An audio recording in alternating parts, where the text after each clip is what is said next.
இப்படி ஏரிக்கு அடியில இந்த கருப்பு மிருகம் பதுங்கி இருக்கிறத நினைக்கும் போதே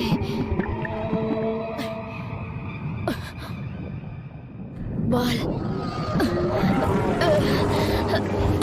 அது என்ன உள்ள இழுக்குது.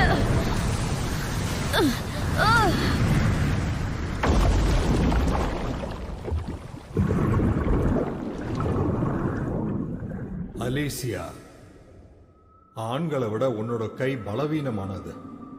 ஆனா நீ வாள் வீசும் தன்மையானது எல்லாரையும் விட பலமா இருக்க. நீ கண்டிப்பா மாவீரன் ஆயிடுவ.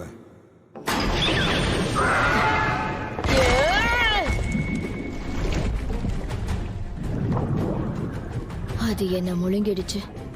ஆனா என் கையில வாள் இருக்கு. நீ கத்துறதையும் பார்க்கலாம். Stream splitter.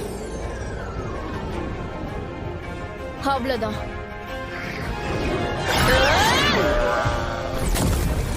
வாழை நேரா வீசினா இந்த ஏரிக்குள்ள நீரை பிரிச்சுக்கிட்டே போகும். மேற்கு சேலை அசைஞ்சா முன்னாடி கூட்டிட்டு போகும். கிட்டத்தட்ட மீன் மாதிரி. தண்ணிக்குள்ள இது ரொம்ப பலம் வாய்ந்ததா இருக்கு. அதனாலதான் மாவீரர் இறந்திருக்காரு.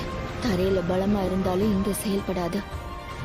அவர் இறந்து போக இதுதான் காரணமா இருக்கும். இதுங்களோட உலகத்தை நம்புறது ரொம்பவே கடினமானதா இருக்கு. கண்டிப்பா ரொம்ப காலம் வாழ்ற கருமிருகம். கருமிருகங்கள் 10,000 வருஷம் வரைக்கும் வாழும். அது பல வருஷம் தூங்குறதாவும் சில நேரம் வெளியே வரும்னு சொல்லுவாங்க. இங்க சுரங்கம் தோண்டிட்டு இருக்கும் போது எதிர்பாராம இதை உள்ள மாட்டிருக்கோன்னு நினைக்கிறேன். யார் இந்த மாதிரி பண்றாங்கன்னு தெரியாமலே வால் தண்ணியில மறைஞ்சிருக்கும். அறிவன்சஸ் இதையும் பார்த்திருக்கும். இந்த வாள் எனக்கு ஆற்றலை கொடுத்தாலும் என்னால மூச்சு விட முடியல. என்னால சண்டை போட முடியல.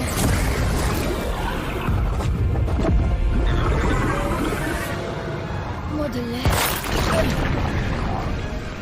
நான் சுவாசிக்க ஆரம்பிக்கணும்.